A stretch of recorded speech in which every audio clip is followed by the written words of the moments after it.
하나님을 믿는, 전능하신 하나님을 믿는 백성들, 성령 하나님으로 인침을 받고 성령이 여러분 안에 거한다고 한다면 여러분들은 누구나 다 하나님께 기도하면 기도 응답을 받고 부흥을 일으키고 사탄 마귀들을 물리칠 수 있는 능력을 가진 사람들이라는 겁니다. 그걸 여러분이 믿으셔야 돼요. 나에게 그런 포텐셜이, 그런 잠재력이 나한테 있다. 그것을 여러분이 잊으시면 안 됩니다. 그런데 거기다 제가 한 가지 덧붙이면, 이스라엘 나라도 그랬지만 우리가 공동체적으로 하나님께 복을 받으려면 어떤 몇몇 사람만 잘하고 몇몇 사람만 잘 믿으면 되는 것이 아니라 모든 하나님의 백성들이 다 함께 잘해야 합니다. 수도 간의 비유를 들어볼까요? 우리 교회 옆에 이렇게 보면 물탱크가 있지 않습니까? 물을 거기서 정류하는 거예요. 약품을 써서 소독을 하는 건데 그 물들을 집으로 다 이렇게 각자 수도관을 통해서 보냅니다. 근데 여러분, 수도관 어디가 불결하다던가 어디가 좀 구멍이 났다던가 그러면 가령 집에 더러운 물이 오지 깨끗한 물이 오지 않게 됩니다.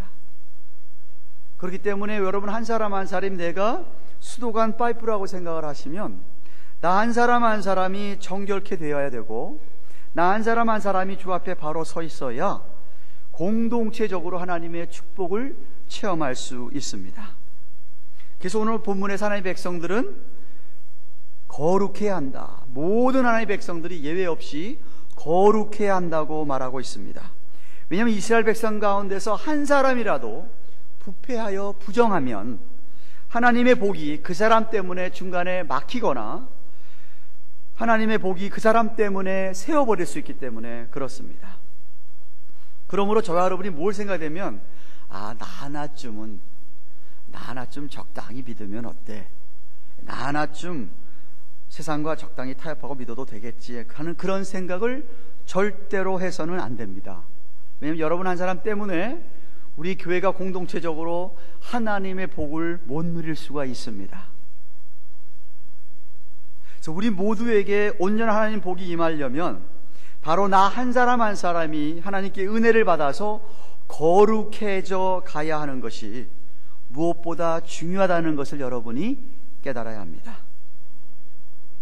본문에서 먼저 하나님께서는 하나님의 백성이 될 수 없는 자들에 대하여서 분명히 말씀하시고 계십니다. 1절 2절 보십시오. 신랑이 상한 자나 신을 베인 자는 여호와의 총회에 들어오지 못하리라. 사생자는 여호와의 총회에 들어오지 못하리니 10대까지라도 여호와의 총회에 들어오지 못하리라 고 하였습니다. 여기 여호와의 총회라는 말은 1차적으로는 이스라엘 백성들 전체의 모임을 가리키는 말인데, 여러분이 출애굽을 해서 이스라엘 백성들이 애굽을 탈출하여서 광야로 나올 때에 약 200만이라고 이야기를 하는데 더 많은 사람들이 있었을 것인데 거기에는 순수한 이스라엘 사람들만 있었던 게 아니라 이방 사람들 가운데서도 애굽에서 노예 생활하던 사람들이 함께 더불어서 탈출해 왔습니다. 그러니까 반드시 그 이스라엘 백성들만 그 탈출한 사람들에게 있는 것이 아니었어요. 그러므로 여호와의 총회라고 하는 것을 오늘날로 말하면 정말 예수를 믿는 하나님의 백성으로서 생명책에 그 이름이 기록된 모든 사람을 여호와의 총회라고 할 수 있겠습니다. 그 모든 사람들을 말하는 거예요. 그 구원받은 모든 사람들의 전체 모임을 여호와의 총회라고 할 수 있는데, 넓은 의미로 얘기하면 좁은 의미로 여호와의 총회는 저와 여러분이 이렇게 모여서 주님의 이름을 부르는 예배가 여호와의 총회입니다.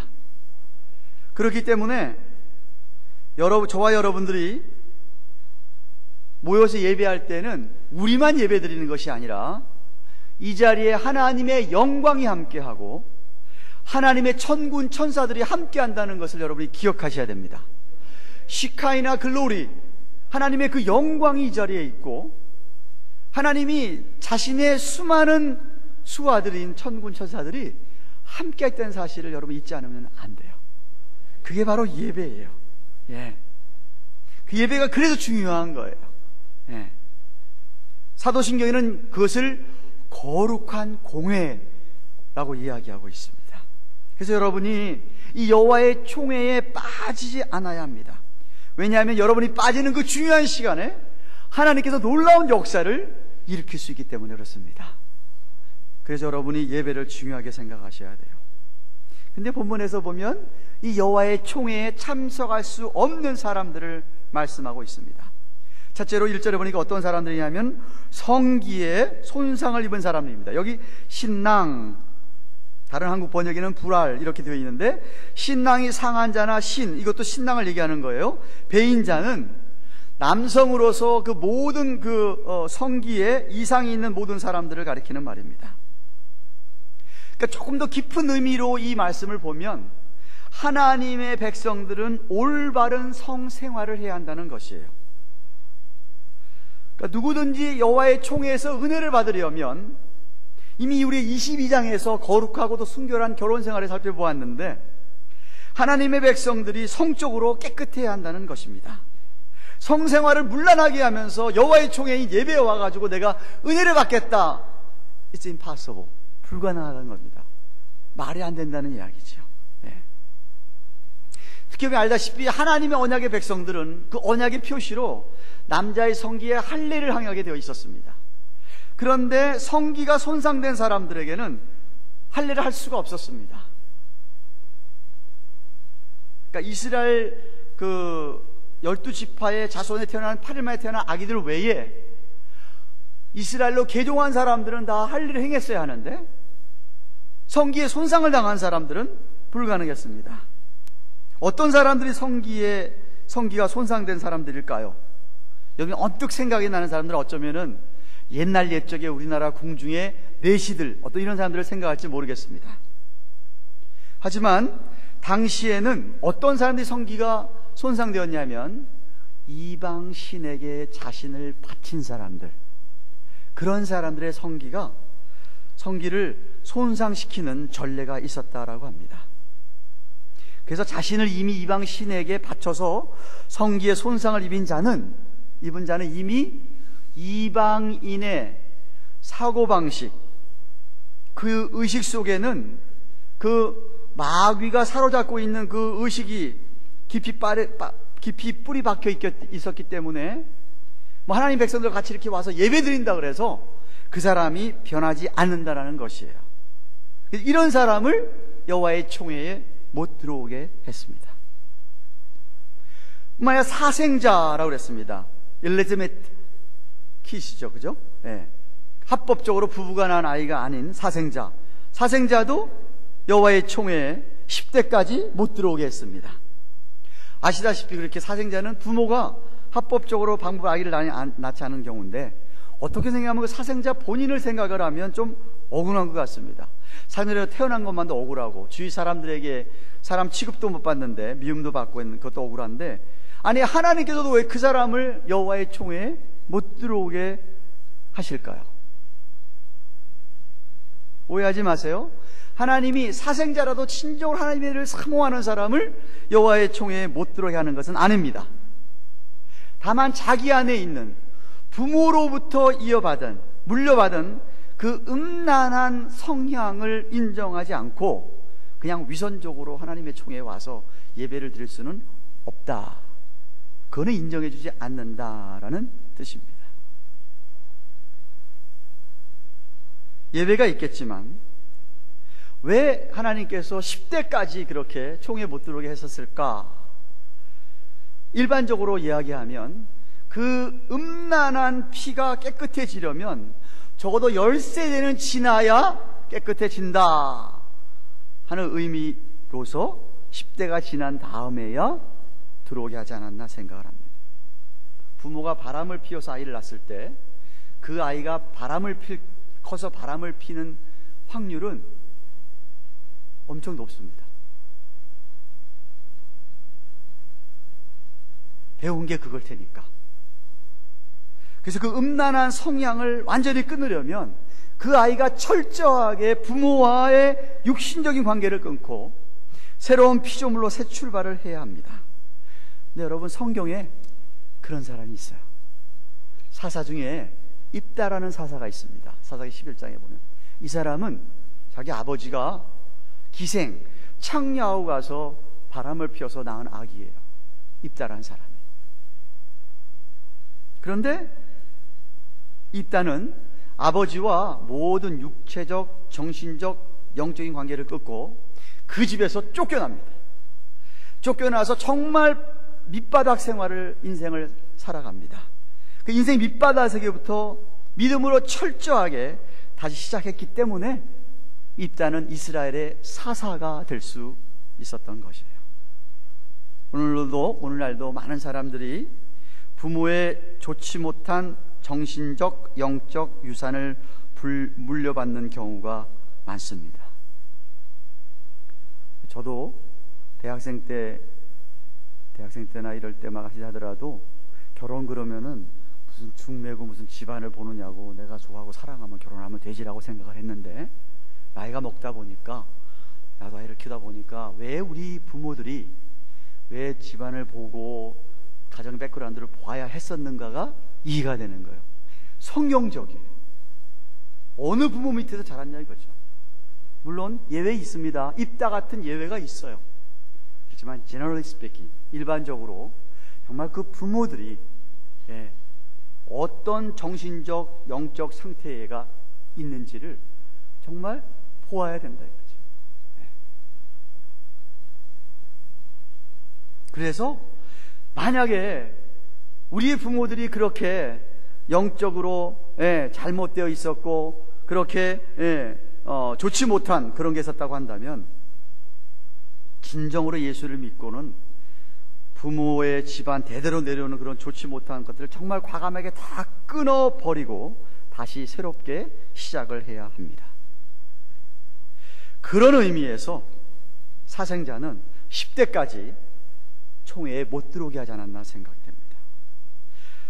또한 3절부터 8절까지 길게 하나님께서는 모압 족속과 암몬 족속은 영원히 여호와의 총회에 들어오지 못하게 하고, 에서의 후손인 에돔 족속과 애굽의 사람들, 애굽 족속들은 3대가 지난 다음에는 들어올 수 있게 하셨습니다.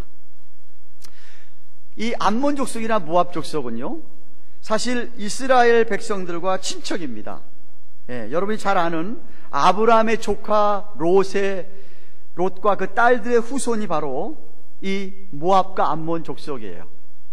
그 유명한 소돔과 고모라의 심판, 하나님이 불과 유황으로 심판한 소돔과 고모라의 심판에 살아남은 몇몇 사람, 롯과 그 가족, 그런 하나님의 무서운 심판에서 건짐을 받았음에도 불구하고 롯과 자녀들이 믿음으로 살지 못하고 아버지가 딸과 함께 불륜으로 자식을 낳아서 모압 족속과 암몬 족속을 이루게 되었습니다. 세상에 그런 심판에서 면하게 되는 은혜를 받았으면 믿음이 좀 들어갔어야 되는데 그들은 전혀 믿음이 없었습니다. 특히 오늘 한 예를 들어주고 있는데, 이스라엘 백성들이 광야 40년 생활을 거의 끝내고 가나안 땅에 들어가야 되는데 모압 땅을 통과하게 됐지 않았습니까? 그러면은 자기들하고 친척 기간에 있는 그런 족속이 그러면은 광야 생활이 얼마나 힘드냐고 먹을 것 주고 물 주고선 잘 영접을 해야 할 텐데, 그렇게 하는 게 아니라 오히려 저 메소포타미아의 부올의 아들 발람 선지자를 해가지고 이스라엘 사람들을 저주하라고 시켰던 그런 족속이었습니다. 뇌물을 줘가지고 발람에게. 이것은 여러분 오늘날 신약적인 말로 얘기하면 성령 회방죄예요. 이스라엘 백성들이 가나안 땅을 이제 막 들어가려고 하는 차에 저주하려고 하는 것, 그죠? 그러니까 그 두 족속들은 영영이 여호와의 총회에 못 들어오게 했습니다.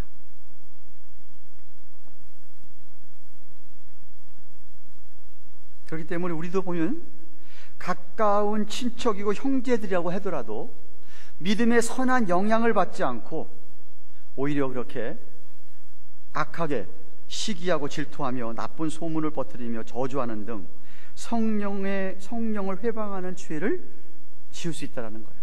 우리가 가까운 친척들의 형제들도. 그러나 모압 족속, 모압 자손에서 완전히 하나님의 백성이 다 못되는 것은 아니었습니다. 항상 예외가 있습니다.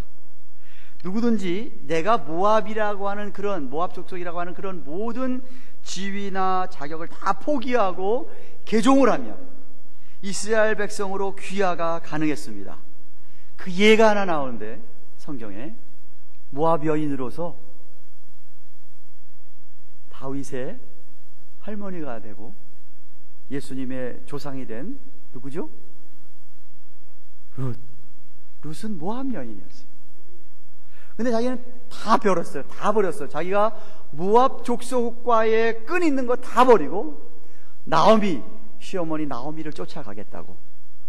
남편은 다 죽어버렸는데, 그렇게 해서 모압 여인이었던 룻은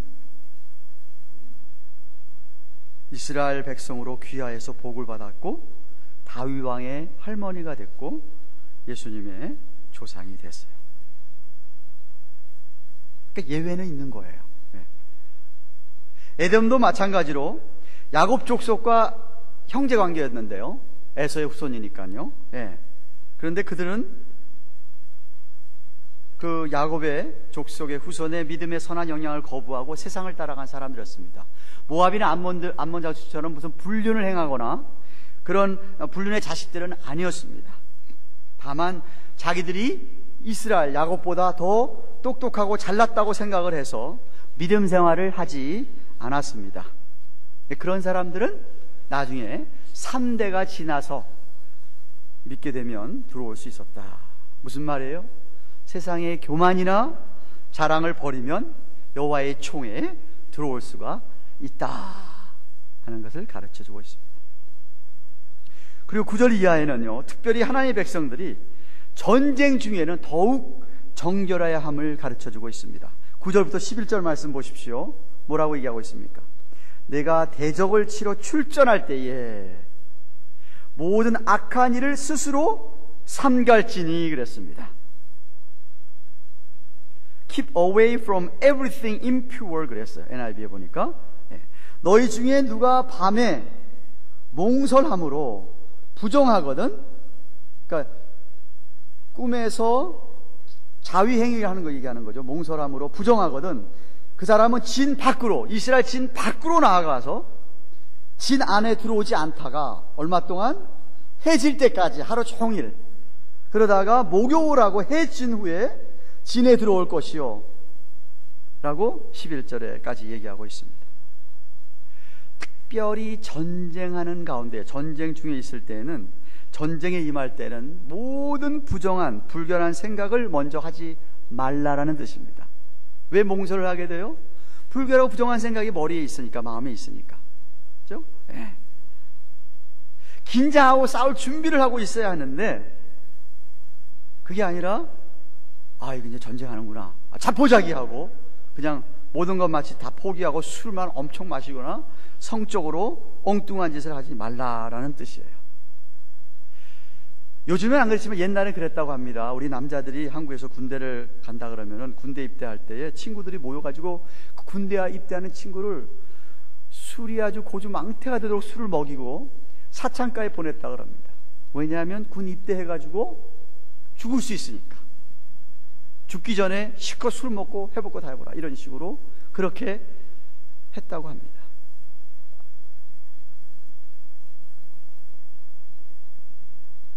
전쟁 중에는 더더욱 정결해라.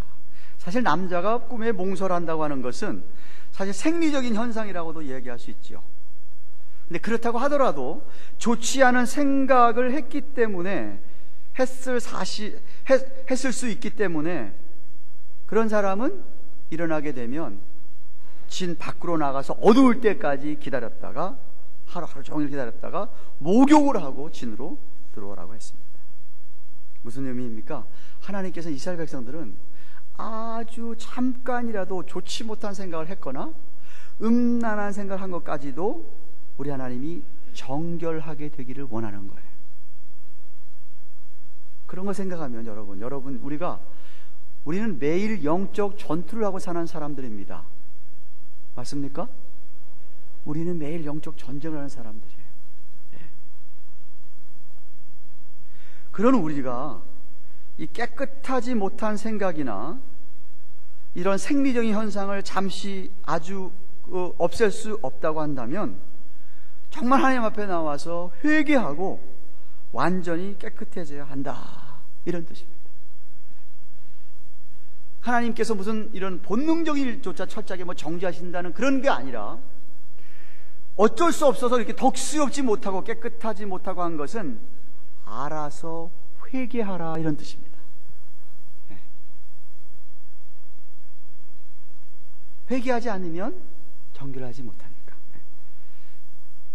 그리고 마지막으로 12절부터 14절까지 보면은 놀라운 것은 하나님이 그 당시에 이미 화장실, 변소를 만들라고 하셨습니다. 물론 화장실에서 오늘 같은 화장실을 생각하면 안 되고, 예, 여러분 우리 50년대, 40년대 화장실 변소라고 생각하시면 되겠습니다. 성경이 쓰여질 이 당시에 주전 1500년경인데요, 이 당시가 사람들에게 무슨 위생관념이 없었습니다. 이 지구상의 어느 나라도 위생관념이 없었습니다. 예. 오늘날에야 어디 가든지 화장실을 보면 그 나라의 문명의 수준을 안다고 하지요. 그런데 하나님께서 지금으로부터 약 3500여 년 전에 광야 생활을 하는 이스라엘 백성들에게 화장실을 만들려고 그랬어요. 어메이징하지 않습니까? 아니, 광야에 무슨 화장실이 필요해요? 광야에 무슨 볼일 보면 되지. 그런데 하나님께서 광야에서 변소를 따로 만들라 이거예요. 왜냐하면 광야로 지금 진행하더라도 200만 명이나 된 사람이 배설물을 생각해 보세요. 예, 그거 아마 보통 문제가 아니었을 거예요. 그래서 화장실을 만들고, 이 소리가 무슨 이런 화장실 만드는 게 아니라 이렇게 어디를 지정을 해놓고 거기서 변을 볼 때는 각자가 삽을 가지고 파고 변을 본 다음에 덮어라 하는 지시를 합니다. 이유가 뭐라고 되어 있는지 아세요? 전쟁 중입니다. 전쟁 중에 하나님이 그 진중에 거하지 않으면 전쟁이 지는데, 이스라엘 백성들이 전쟁할 때 하나님이 거기에 거하셔야 되는데, 하나님께서 그 사람들이 싫어하고 더럽게 여기는 그런 변이라고 한다면 하나님도 싫어하셔서 거기 안 거하신다 이거예요. 네. 그런 의미에서 하나님께서 내가 거해야 너희가 이기기 때문에 변소를 만들어서 흙으로 덮어라 이거죠. 그렇게 명령하셨습니다. 사람이 변을 보는 게 생리적인 일로 지극히 당연하지만, 그럼에도 불구하고 뒷자리를 깨끗하게 해서 다른 사람들이 보기 좋게 하는 것이 하나님의 백성들의 의무다. 14절 말씀, 마지막 절 말씀 보십시오. 이는 내 하나님 여호와께서 너를 구원하시고 적군을 내게 붙이시려고 내 진중에 행하심이라. 진중에 하나님이 행하심이라. 그러므로 내 진을 거룩히 하라. 그리하면 내게서 불합한 것을 보지 않으심으로, 인디스한 것을 보지 않으므로 너를 떠나지 아니하리라고 하였습니다. 적군과의 싸움에서 하나님의 도우심이 필요한데, 하나님이 거기 있어야 이기는데, 하나님이 그 더러운 걸 보고 거기서 떠나시면 어떻게 이기겠느냐. 거룩해야 하나님이 거기 계셔서 하나님이 함께 하셔서 전쟁을 승리하게 된다는 말입니다. 신약적인 표현으로 제가 얘기할게요. 여러분이 죄를 지으면 거룩하신 하나님께서 여러분의 죄 때문에 여러분을 외면하십니다. 관계가 끊어지는 건 아니에요. 아버지와 아들과의 관계는 계속되지만 하나님이 교제를 끊으십니다. 외면하시. 왜? 하나님이 거룩하시기 때문에. 그러면 어떻게 돼요? 여러분이 영적 전쟁에서 어떻게 이기겠어요? 그래서 회개가 필요하고 우리에게 정결한 삶이 필요한 거예요. 여러분이 회개하고 정결하면 하나님이 여러분을 외면하는 법이 없습니다.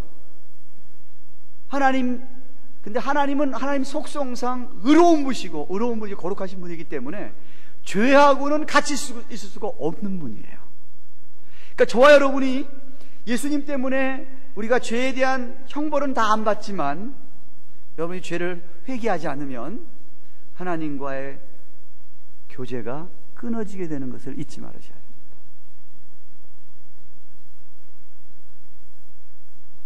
말씀했습니다. 사랑하는 여러분, 여러분 정말 하나님의 축복을 체험하기 원하십니까? 정말 부흥을 체험하기 원하십니까?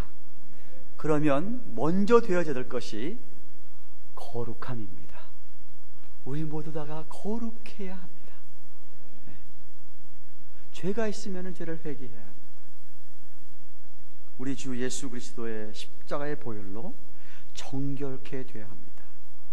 베드로전서 1장 16절에 레위기서 11장 44절을 인용해서 내가 거룩하니 너희도 거룩할지니라 라고 명령하셨어요.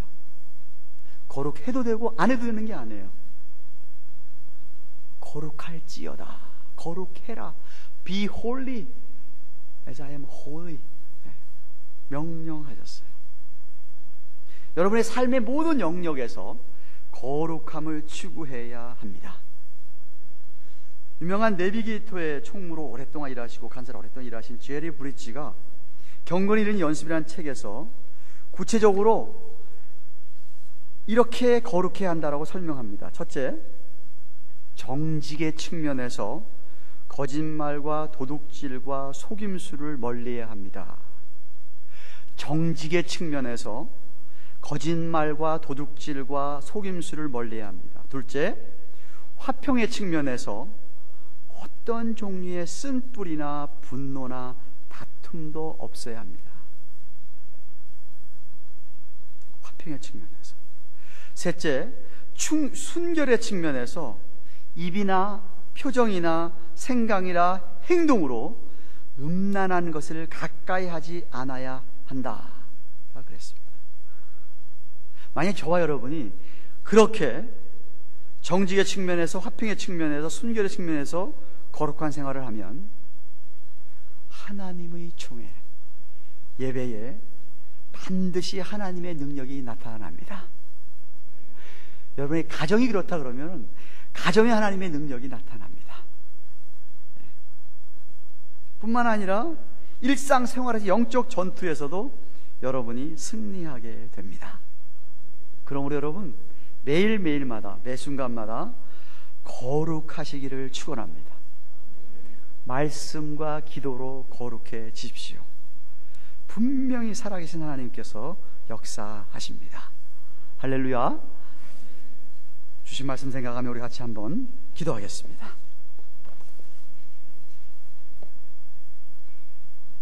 여호와의 총회에 들어오지 못하게 하는 사람들,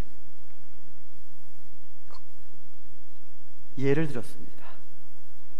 몇몇 가지, 그렇죠? 예를 들고 암몬과 모압 자손도 영영이 못 들어오고, 에돔 족속이나 애굽은 그래도 이스라엘 백성들에게 은혜를 베푼 적이 있고, 그래서 3대가 지난 다음에 들어오겠습니다. 물론 예외가 있었다고 그랬습니다. 육신적인 그런 죄악의 성향을 끊어버리고 온전히 하나님 앞에 돌아온 사람들은 룻과 같이 다윗 왕의 할머니가 되고 예수님의 조상이 된 사람도 있다고 했습니다. 특별히 전쟁할 때에 더욱더 정결하라고 했습니다. 심지어 생리적인 현상도까지도 회개하라고 합니다. 하루 종일 진 밖에 있다가 회개하고 목욕하고 그리고 다시 진으로 들어오라고 했을 정도입니다. 그렇다면 우리는 매 순간 영적 전투를 싸우고 살아야 하는데 얼마나 더욱 정결해야 하겠습니까? 하나님, 우리를 정말 거룩하게 하시고 정결하게 해 주세요. 매 순간마다 죄가 있으면 생각나게 해주셔서 정말 진실로 회개하게 해주시고, 질도 앞에 보혈의 능력이 넘치게 해주셔서 늘 우리는 하나님 앞에 하나님과의 교제가 끊이지 아니하는, 그래서 하나님의 능력을 체험하는, 부흥을 체험하는 우리가 되게 하시고 우리 교회가 되게 해주세요. 한번 같이 간절히 통성으로 기도하겠습니다. 고마우신 하나님 아버지 감사합니다. 오늘은 신명기서 23장 1절부터 14절 차례가 되어서 하나님께서 이스라엘 백성들에게 이제 가나안 땅에 들어가는데 몇 가지 지침을 주시면서 여호와의 총회에 들어오지 못하는 사람들의 예를 들었었습니다. 신랑이 상한 자들, 사생자들, 모압과 암몬 족속들의 예를 듭니다. 뿐만 아니라 에돔과 애굽의 사람들의 예를 듭니다. 아버지 하나님, 예배를 하는 자들이 얼마나 정결해야 하는지, 우리가 정결하게 하나님 앞에 서면 하나님의 능력과 역사가 나타남을 가르쳐 주십니다. 일상생활에서 우리 영적 전투를 살고 살아야 되는데, 아버지 하나님, 정말 저희들 삶의 모든 영역에서 정결하기를 원합니다. 정직의 영역에서, 화평의 영역에서, 그리고 하나님 그 순결해야 될 영역에서 거룩하게 하옵소서. 매 순간마다 주의 말씀으로, 기도로 정결한 삶을 살도록 도와주셔서 우리를 통하여 하나님의 능력이 나타나는 저희들 되게 하시고 우리 교회가 되게 하여 주시옵소서. 믿사옵고 감사함을 드리오며 우리 구주